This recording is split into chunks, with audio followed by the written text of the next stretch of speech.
पंचकरण आणि त्यामध्ये आपण ऐकलेली एक गोष्ट, स्वदेशी जाणारा मनुष्य नदीच्या किनाऱ्यावर आला आणि या काठावरून त्या काठावर जाण्यासाठी तो विचार करू लागला. तो दृष्टांतातून आपण सगळं ऐकलंय, परंतु 2 मिनिटात बोलते. त्याला माहित नाही की ही नदी किती खोल आहे आणि त्या काठावर जायचं कसं. मग उतरायचं तर वाहून जातो, कमी पाणी असेल तर चालून जातो, पण खोलही माहित आणि पाणी कमी माहित नाही. पण मुमुक्षुला माहिती भाऊ सागर उतरायचं, संसारिकाने का बरं नाही. ज्या ठिकाणी अहम बुद्धीचा स्वीकार करून जी अंतःकरण या आयुष्यामध्ये सतत देहाचा संबंध करून भ्रम या अवस्थेत राहतो. संबंध देहाचा का होतो अतिशय. भावसागर म्हणजे काय, जसं गंगेचं पाणी वाहत वाहत जातं, ते थांबत नाही, कुठे गेलं कळत नाही आणि समुद्राला मिळाल्याचा त्याला पर्याय नाही. पण जर कुठे अडकलं, डोंगरात थांबलं, त्याला पुढे आडवा रस्ता आला डोंगराचा, तर डोंगर फोडून जाता येत नाही, पाणी तिथंच थांबतं.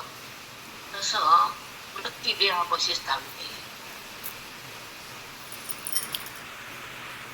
हो तसं माऊली. पाण्याचा प्रवाह म्हणजे जसं गंगा वाहती तसं आयुष्य वाहत चालते. जन्म मृत्यूच्या गटांगळ्या खायले हे भवसागराची नदी तोडून जाणं फार कठीण आहे. तर तो भवसागराचं रूपक करून एक गोष्ट बनवली पंडित निश्चलदासजी हरवरे महाराजांना, की तो नदीच्या काठी आला आणि तिथं एक आंधळा होता, एक पांगळा होता.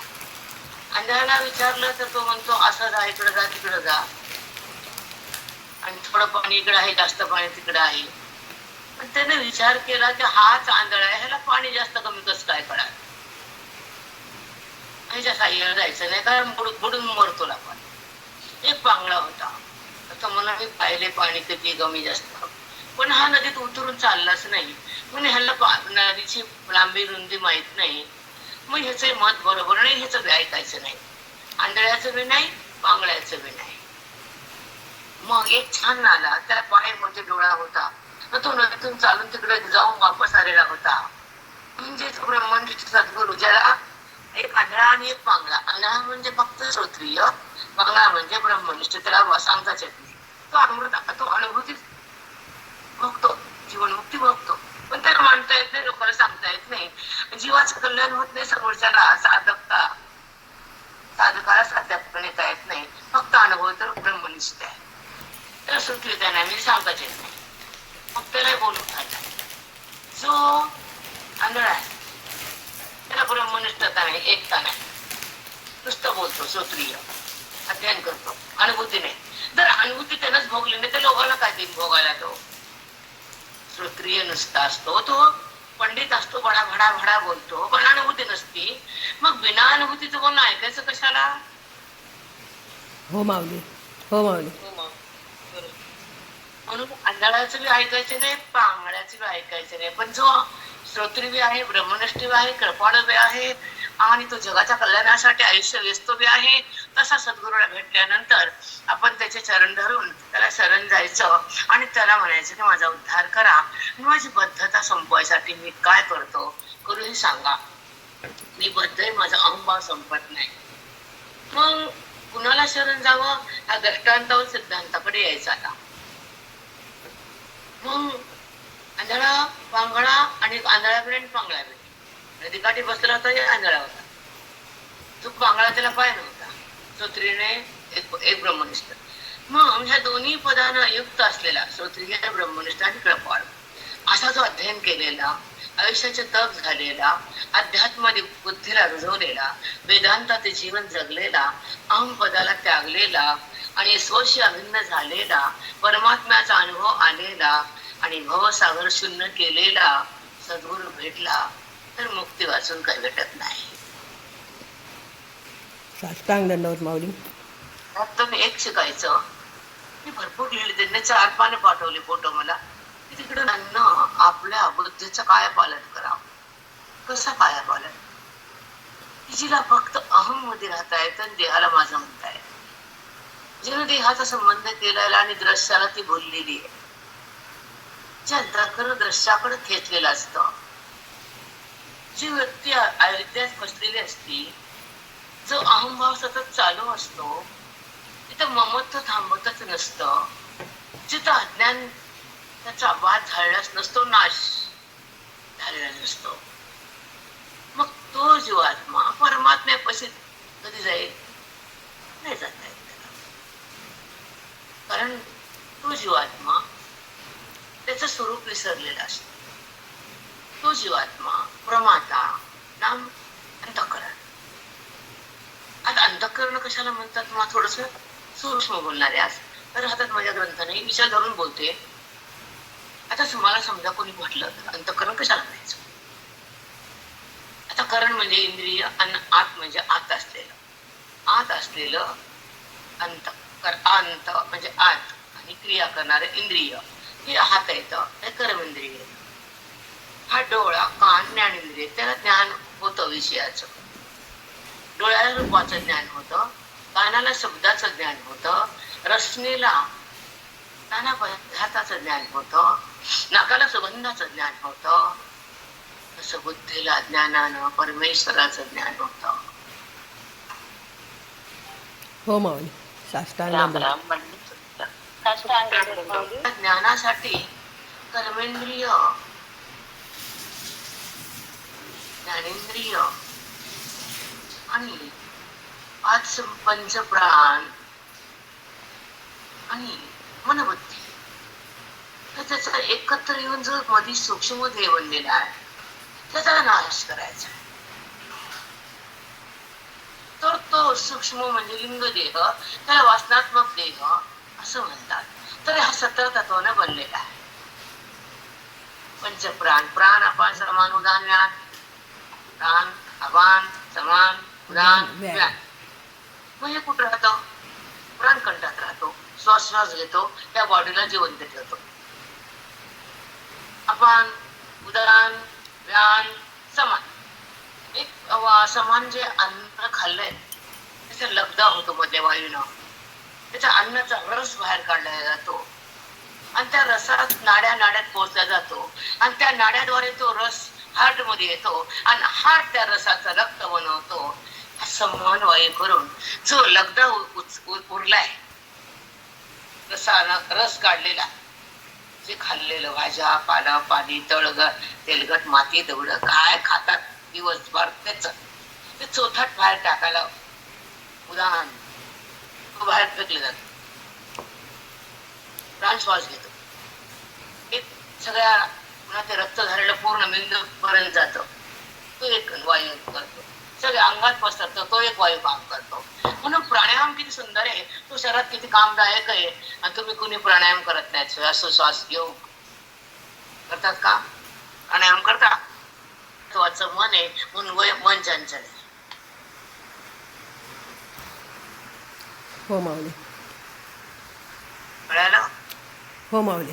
जो वायू तत्वाचा श्वास मध्ये प्राण घेतो आणि तेच मन आहे, तर त्या योगानं, त्या ध्यानानं, त्या चिंतनानं आपण त्या मनाला कंट्रोल केलं तर मनाचं नियमन होतं आणि ते मन निश्चल होतं, संकल्प रहित वासनेतून बाहेर येतं, ध्यानाच्या शक्तीनं अग्रेसर होतं आणि परमेश्वराला जाणण्याचे सक्षम होतं आणि संताच्या संगतीमध्ये शांत बसतं आणि बोधाला धारण करतं, देहाला सोडून देतं. विवेकाची शक्ती मनात आली.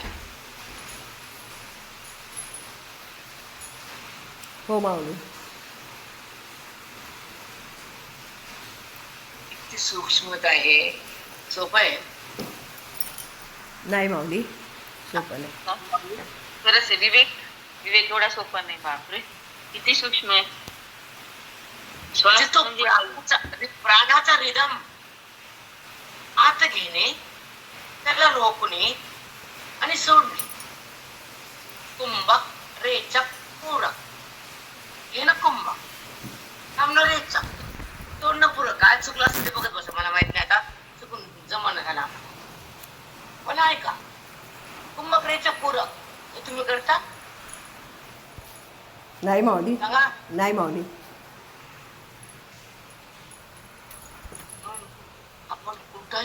कुठंच पूर्ण नाहीत. काय 2-4 स्तोत्र पाठ केले, 4 अभंग आले की बाई तर नाचायला तयारच आहे की नाही. हो माऊली. हो मग. काय 4-5 स्तोत्र बघून वाचले की त्याला लाख लाईक. अगं ती बघायली आणि वाचायली, नुसतं वाचायली आहे. रामा म्हणजे शब्दाचा भावार्थ आणि त्या शब्दाचा बुद्धीमध्ये टच, त्या बुद्धीचा त्या शब्दाचा परिणाम काहीच नाही. पण जेव्हा चिंतनाकडे येतो तर आपण एका गीतेच्या शब्दाच्या गाभाऱ्यात जातो. गेलो की नाही 700 गाभाऱ्यात शब्दात, श्लोकात. हो माऊली. सांगा, हो माऊली. 700 श्लोकाच्या शब्दाचा भावार्थ या ईशाच्या हृदयाच्या माध्यमातून ही आपण तपश्चर्या केली. झाली की नाही? हो माऊली. झाली ना, झाली माऊली. होय, हो.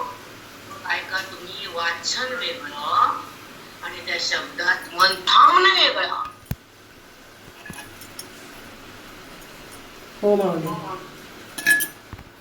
जेव्हा आपण वाचन करतो तर पहिली फसते. पण जेव्हा त्या लहरी संस्कृतच्या आपल्या बुद्धीमध्ये त्याची ताकद येते आणि हृदय त्या शब्दाला ओळखायला तगमग करतं आणि मन कासहीस होतं, तेव्हा बोधाला ते धारण करतं, वेदनाच्या गाभाऱ्यात जातं आणि स्वरूपाला पाहतं. त्याचं नाव ब्रह्मरूप ते मन होतं. साष्टांग दंडवत माऊली. रामदास किती लांब आहेत आपण, तरी बी नाचतोच, हसतोच, कशाचा पत्ता नाही.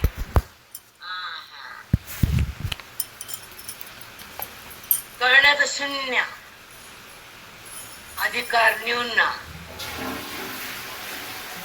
काय मग ते म्हणजे LKGतच बसायचं आयुष्यभर, UKG बी नाही.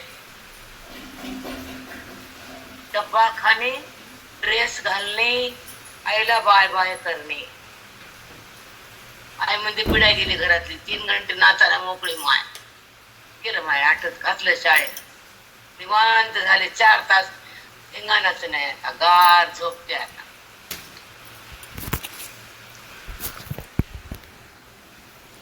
कळाली LKG. हो माऊली. डब्बा काय कळते, डब्बा खायचा. त्यांच्याकडे येण्यासाठी काय बोलतात की तुम्ही शरण कुणाला जायचं, जो क्षत्रिय आहे, जो ब्रह्मनिष्ठ आहे, जो कृपाळू आहे, त्याच्या संगतीत राहून भवसागराची नदी पार करण्याकरता येणार आहे.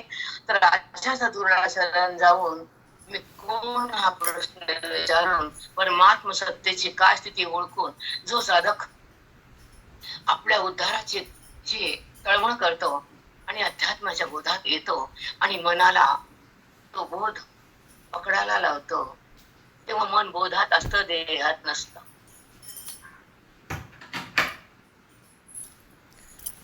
कळालं साधकाची अवस्था. हो माऊली. जे मन सतचिंतनानं, स्वरूपाच्या चिंतनानं, वेदाच्या ज्ञानानं, संताच्या दृष्टीनं अध्यात्माकडे पाऊल टाकलं हृदयानं, तर ते मन कुठली होती तू चालू होता अंतःकरण. अंतःकरण हे आत आहे, इंद्रिय तो विषय राहिला. बरोबर बोललं? हो माऊली. हो हॅलो? हो माऊली. हे बाहेरचे इंद्रिय हे कर्मेंद्रिय काम करतात, भाज्या करतात, पोळ्या करतात, लेकडा मारतात, दुसऱ्या पाणी पण घालतात, देवाची पूजा पण करतात की नाही? हो माऊली. पण जोडून प्रार्थना पण करतात.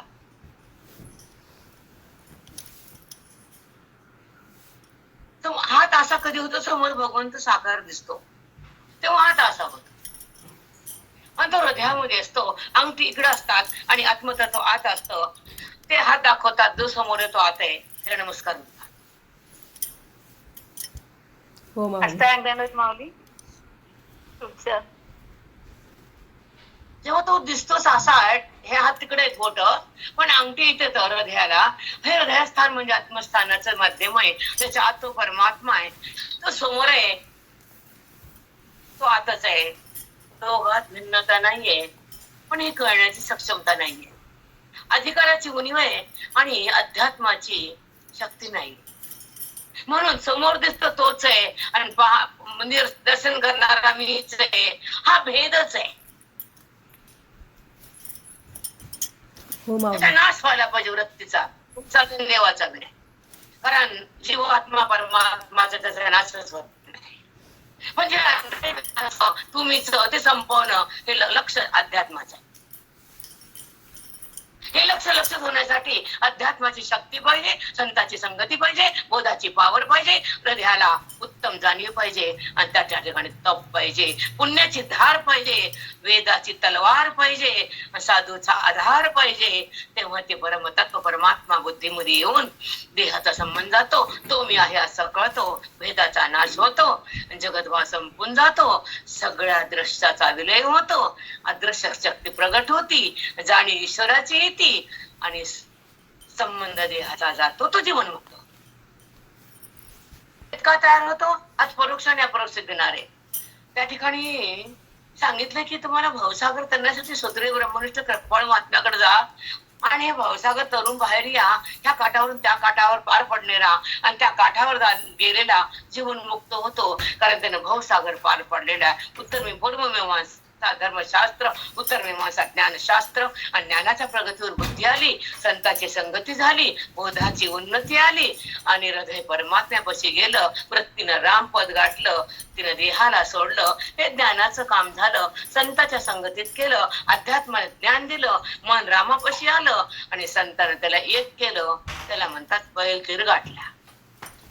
आत्मा आपल्या आपल्या महिमेत राहतो आणि स्वला जाणून स्वच बनतो आणि त्या रंगात रंगून जातो. तेव्हा त्याला देहाचं भान नसून खऱ्या परमात्म्याची जाणीव असती, ती खरी जीवनमुक्ती असते. तेव्हा आपल्या प्रेरणा मिळून चालू ठेव. जाणीव एक परमात्म्याची असते आणि एक जडाची देहाची असते. नाम दृश्याची. दृश्य जगताच्या पोटातच देह आहे, कधी जगाच्या बाहेर आहे. चला बोला. जगातच आहे माऊली, नाही नाही, जगत जगातच आहे. हा, मग जगत दृश्य आहे, तसा देह पण दृश्य आहे. मग दृश्याचा संबंध करणारी वृत्ती म्हणजे अविद्याकृत आहे आणि दृश्याचा पास करून पुढे जाणारी वृत्ती म्हणजे ब्रह्मस्वरूपात आहे. हो माऊली. आता सांगा, दृश्याचा बाद करून पुढे जाणारी बुद्धी ब्रह्मस्वरूपात आहे. यश जरा शिका, जरा पल्लेवार. हो आता मा- कसं आलं बोलता, हो माऊली. हो माऊली. 6 वर्ष माती घडते. हो माऊली. होण्यासाठी अध्यात्माची उन्नती आहे आणि अध्यात्माकडे मनानं थांबण्यासाठी अंतःकरणाच्या अधिकाराची स्थिती आहे.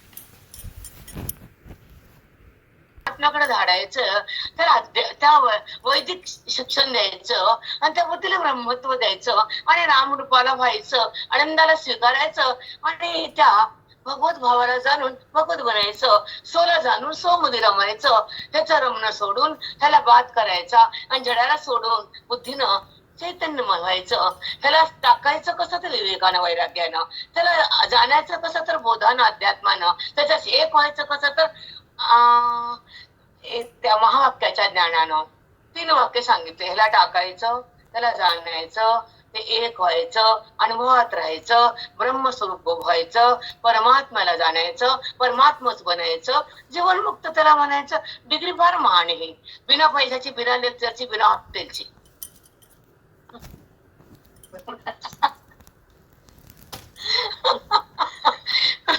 आमचे महाराज म्हणायचे, मरण मारे विद्या, कळतच नाही, दुनिया पागल झाली. माय नको, बाप नको, घर नको, दार नको. अरे देवा, आजकालच्या माय बापाचं म्हणजे पाप आहे.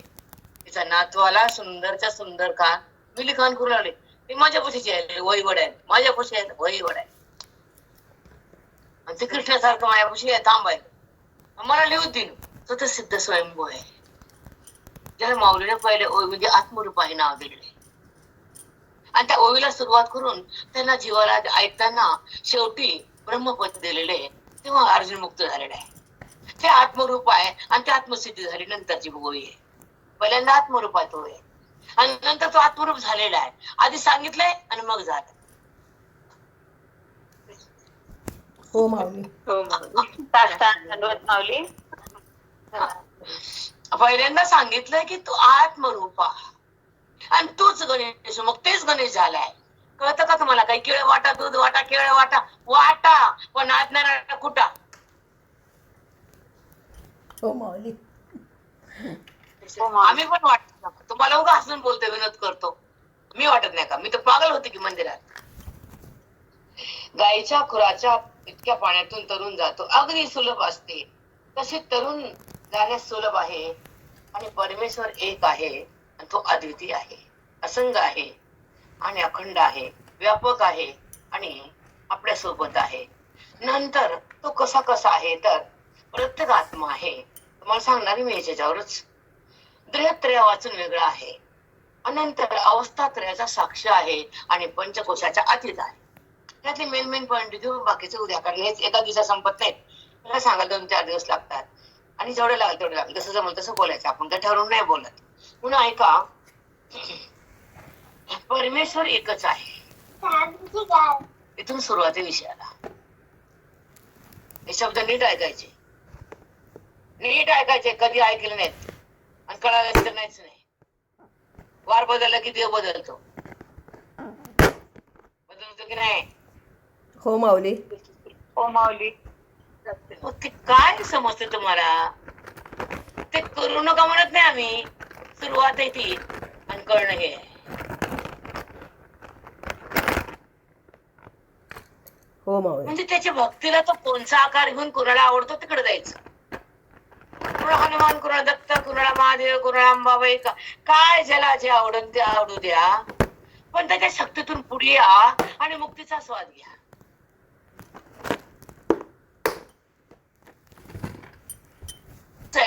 तो आताच आहे, तो मीच आहे, माझा संबंधच आहे आणि त्याचा आनंदच आहे.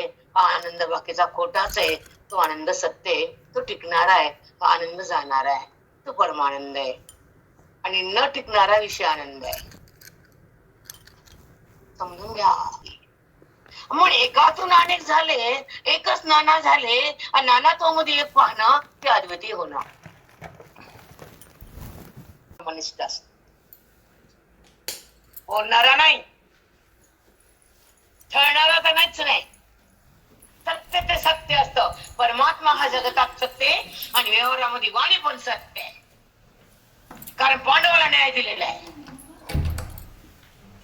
दुर्योधनाला नाही. लुबाडणाऱ्याला कधीच न्याय नसतो. पण जो सत्य असतो तो जगत असतो. संपला माझा विषय. मग परमार्थ असो या संसार.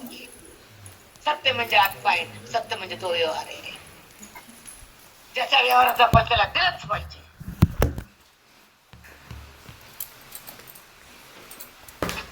तर तुम्हाला दोन शिकावं लागतं. मग हो माऊली. त्याचे कष्ट आहे, त्याचा अधिकार आहे, त्याच्यावर त्याचं प्राबल्य आहे, ते द्या.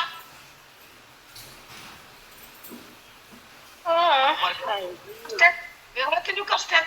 परमात्मा स्पष्ट आहे. तुम्हाला अक्कल नाही त्याला आम्ही काय करावं? तुम्हाला स्पष्ट काय ते जगत आहे, आम्हाला परमात्मा स्पष्ट आहे. तुम्हाला कळत आहे तर तुमची उणीव आहे. कुणाचे तोंड घालायचे, कुठले शिकवायचे, कुठले युट्यूब टाकायचं, कुठले स्टेट ठेवायचे. पतिव्रता बाई एका ठिकाणी असते, 10 ठिकाणी नसते. समोर एक बोलायचं, मागे एक अंधार करायचा. अरे वा, मी कुठे ना आपण तिथं थांबा ना. इकडं तिकडं तुम्ही का कुत्ता घर का ना घाटका तळ्यात मळ्यात काय माहिती का? गुरुजीचं मठ कुठे? परभणीत आहे. गंगातून इथे आहे तो. त्याचा अपोष जाण्यासाठी आणि तो कळण्यासाठी, त्याचा संबंध होण्यासाठी, त्याची अनुभूती घेण्यासाठी त्याचं नाव आत्मतत्व ठेवलंय. कारण त्याला नाव नाही, पण एक ओहापोह करून त्याला निर्देश देण्यासाठी आत्मा नाव दिले. कारण त्याचं एक उत्तर आहे, तो आत आहे. अंतःकरणाच्या पलीकडे, मध्ये अंतःकरण आहे आणि समोर जगत आहे. ती चौकट आहे आपल्या देहाची. गाडी बोलवून आला. अगं आत्मा आहे मध्ये अंतःकरण आहे आणि अंतःकरणामध्ये मनाची उत्पत्ती माग अज्ञानी आणि अज्ञानाच्या खाली झाकलेला परमात्मा आहे संवेद आत्मरूपा. त्याचं झाकण काढणं म्हणजे अविद्या आणि अविद्या काढ जाते अंतःकरणामध्ये बोध आणि बोधाच्या शक्तीने अविद्या मरून जाते आणि अविद्या मेल्यावर वृत्ती उत्पन्न होती तर ती ज्ञानमय असती अज्ञानमय नसते. बापरे बाप. आणि श्रीराम सका हिंदल राम सका हिंदल राम तशी बुद्धी हिंडते रान अविद्येनं. हे रूपक असते आमचं रूपक असते बुद्धी हिंडते रान काय शेंडानं मग ती रान हिंडल वृत्ती हिंडल पण जेव्हा राम तिला मिळेल तिथंच ती थांबल पाहिजेत नाही. तद्रूपता म्हणते त्याला तन्मयता म्हणते तत्स्वरूपता म्हणते अवाच्यता म्हणते. ती वृत्ती तन्मय होते तद्रूप होती अवाच्य होती. रामाला बिलगून राहते ती खरी आत्मस्थिती. देहाकडे ती त्या अविद्येची स्थिती जगाताला बघते ती भ्रमाची रीती आणि बोधात थांबते ती तुमच्या तपाची स्थिती. साष्टांग माऊली खूप छान. आपण आलात ना हो कळतच नाही. ती माया इतकी बेकार आहे. ती मग त्याला कडायला मी राम आहे मी ब्रह्म आहे मी ऐकून आले की मग म्हणते मी छाया कुठं ढकलाव याच्या डोंगरावर फेकाव का काट्यात मग म्हणते मी नाही छाया. तसं अविद्या पुन्हा पुन्हा येते पुन्हा पुन्हा ताण देते कारण ती लाखो जन्माचे संस्कार बुद्धीला असतात कोटी जन्माच्या वासना असतात अवचे पाप असतात म्हणून ती बुद्धी देहाकडे जाते रामाकडे नाही जात. कारण पापाची वृत्ती अविद्यायुक्त आहे पुण्याची बुद्धी बोधयुक्त आहे आणि अद्वैताची स्थिती संतयुक्त आहे. साष्टांग दंडवत माऊली.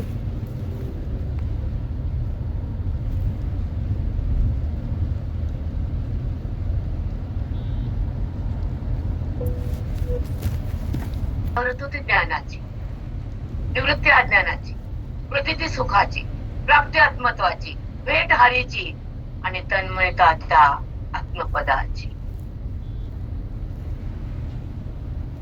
भगवंतापाशी जाऊ पण जाता आलं तर तद्रूप झालं तर आत्मपद मिळालं तर आणि ध्येयपद जळालं तर हो माऊली. गेलो का आपण त्या पदापाशी आलो का नाही माऊली. ध्येयपद टाकलं का नाही बेटा नाही. आपल्याला अभिषेक केला धन्य वाटतं तीर्थयात्रा केली धन्य वाटतं दान दिले की धन्य वाटतं पण अविद्या टाकल्यावर धन्य म्हणतो आम्ही आणि मलाच करायचं नाही आमच्या पुढे. हा टाक नाही लावायची. योग याग विधी येणे नवी सिद्धी तुझी का बाकीची छटपट काय कामाची. योग म्हणले ते चांगले मर्दान लढला 1400 वर्ष. याग म्हणजे यज्ञ कैले का जन्मात यज्ञ करतो यज्ञ न योग न यज्ञ नाही न काय दान न धर्म काय करतो आपण.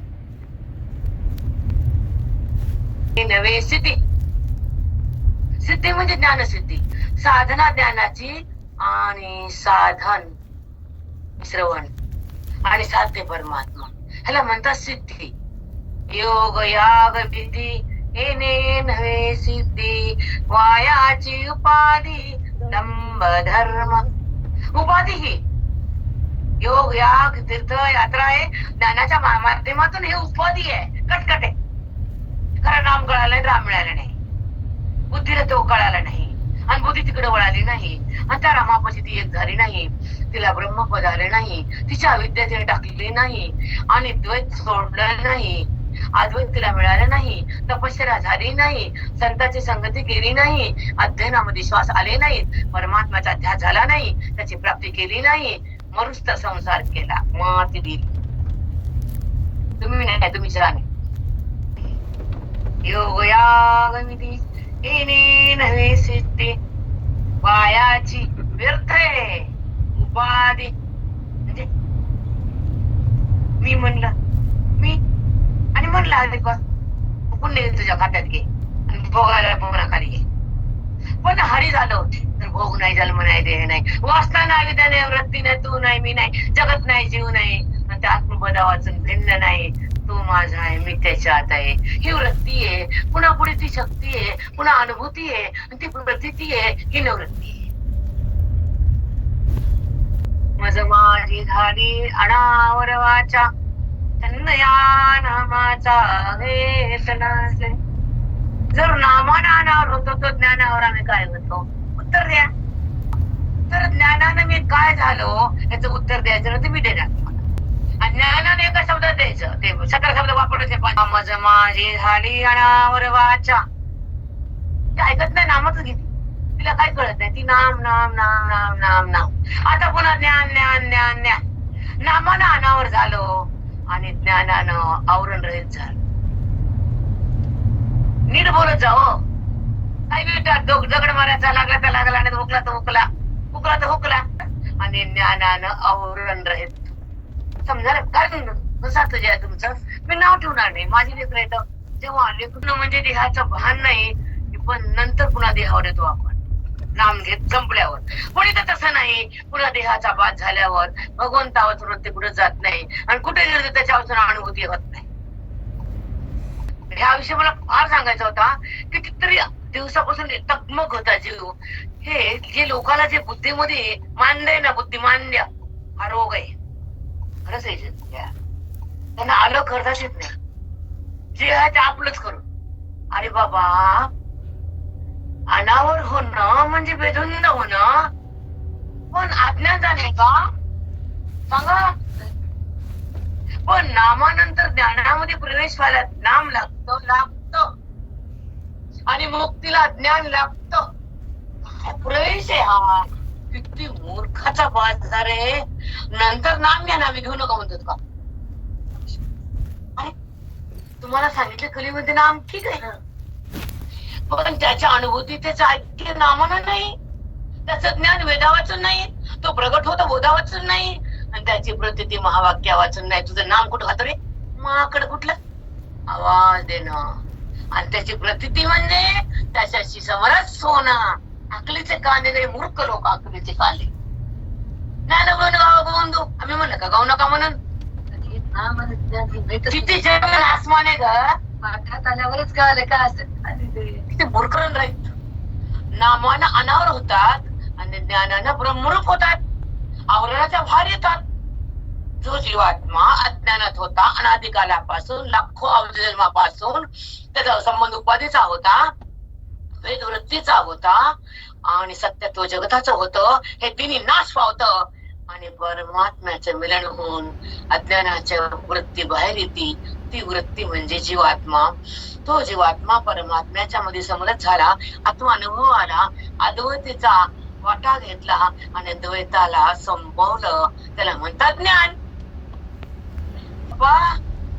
तुझं टकुर नीट नाही, तुला कळत नाही. या भक्तीशिवायचा प्रवेश आहे का ज्ञानाकडे? जो ज्ञानात आला तो भक्ती नाही का? किती मूर्खाचा बाजार आहे. टेस्टिंग करता, टेस्टिंग स्वतःची करा ना. जेव्हा ज्ञानामध्ये प्रवेश होतो, बोधाचा आविष्कार येतो, अध्यात्माचा लाभ होतो, सुखाचा अनुभव येतो, जगताचा प्रत्यय जातो, महात्मा बनतो. करण्याचा आहे, वेदवृत्तीचा आहे, आणि अभिज्ञानाचा. चुकतच नाही. पण का चुकलते? आयुष्याच्या बोधात घातलं संत महात्मे पाठ, आणि त्याची एक शब्द दिले, 10 वाक्य शब्द दिले तुम्हाला. एक आहे, अनंत आहे, निर्विकार आहे, असंग आहे, प्रत्येक आत्मा आहे, देहत्रयातीत आहे, पंचकोशाच्या अतीत आहे. देह त्रयातीत, पंचकोशाच्या अतीत. मला हे सगळं सांगणार आहे मी. तीत आणि अतीत सगळं सांगणार आहे. पण एक आहे का? तो एक आहे, आणि त्याच्यानंतर तो नित्य आहे. नित्य म्हणजे जो मरण नाही, तो सदा आहे. देह जन्माच्या आधी पण, ही बॉडी उत्पन्न व्हायच्या आधी पण, आणि बॉडी पडल्यानंतर पण तोच आहे. पण आपण म्हणतो मी देहच आहे. तोच आहे वाटतं का? पण मी किती वाटतं? हो माऊली, त्याच्या पलीकडे आहे का आपलं? काहीच नाही, काहीच नाही माऊली. मग सांगा तू आणि मी गेलं का? नाही गेलं. म्हणून ज्ञानाचीच कमतरता आहे, बुद्धीची त्रुटी आहे आणि अधिकार शून्य आहे. म्हणून तो आणि मी हा जो भेद जिवंत ठेवून तुम्ही कार्य करतात ते वेदाला मान्य नाही. नाही मान्य वेदाला. कारण तो नित्य एक आहे, विभू आहे, व्यापंग आहे, असंग आहे, निर्विकार आहे, अद्वितीय आहे, प्रत्येक आत्मा ध्येयात राहते. तर मग हे काही शब्द खोटे आहेत का? नाही माऊली. का भोगत नाहीत आणि हे स्पर्श का जात नाही? हे सगळं खोटारड आणि अरे देवा, कोणतं असं नातं, कोणती अशी व्यक्ती तुम्हाला आनंद सुख देते, सदा सुख देते? सांग, दाखवा कोणतं नातं आहे ते. थांबते माझा ग्रंथ, दाखवा कोणतं आणि काय अनुभव. तर मग तो एक कोण आहे? म्हणून ओम नमो जिहाचे आहे. तो एक वेद प्रतिपाद्य आहे. तुम्ही ईश्वर प्रकट झाले ना, त्याच्या ईश्वरातून श्वासातून प्रकट झाले. मग त्या वेदाला तो मी सांगितलं, ते मी नाही, देवाचा वाद केलाय, वृत्तीला स्थगित केलंय आणि ज्ञानानं बाधित केलंय, नामानं थांबवलंय, बोधानं त्या वृत्तीला तपोमय केलंय आणि त्या बोधामध्ये जर वेद असेल त्या वृत्तीला राम केलंय. समजून घ्यायचा विषय बेटा.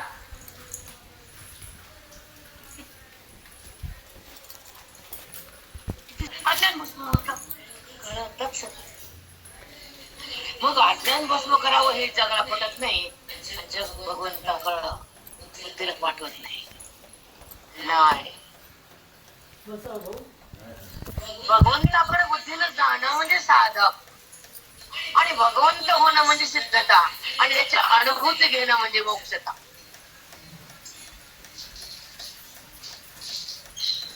ती खरी भक्ती. हाय बाकीचे काय आयुष्यात आपले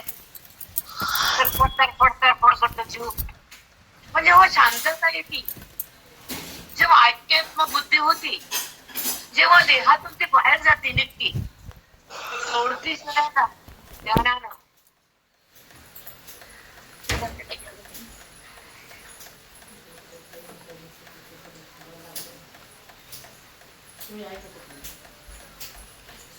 झालं हे झालं. वृत्ती देहाला सोडायला तयार होती. वैराग्य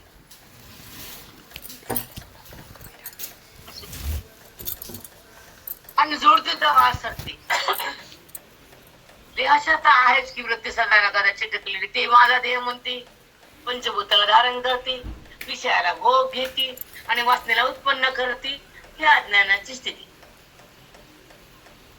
पण वासना संपत्ती ज्ञानाची रीती. हा संबंध जातो, ही बोधाची उत्पत्ती आणि तो कळतो हा वेद आणि तो मिळतो ते ज्ञान आणि त्याची अनुभूती ते ब्रह्म, ती ब्राह्मिष्ट. विकार आहे, असंग आहे, प्रत्येगात्मा आहे, अद्वितीय आहे, देहात्रयातीत आहे, पंचकोशाच्या पडी आहे आणि तो सर्वाच्या अंतर्यामी आहे, प्रत्येगात्मा. एवढे पद तुम्हाला सांगायचे. समजा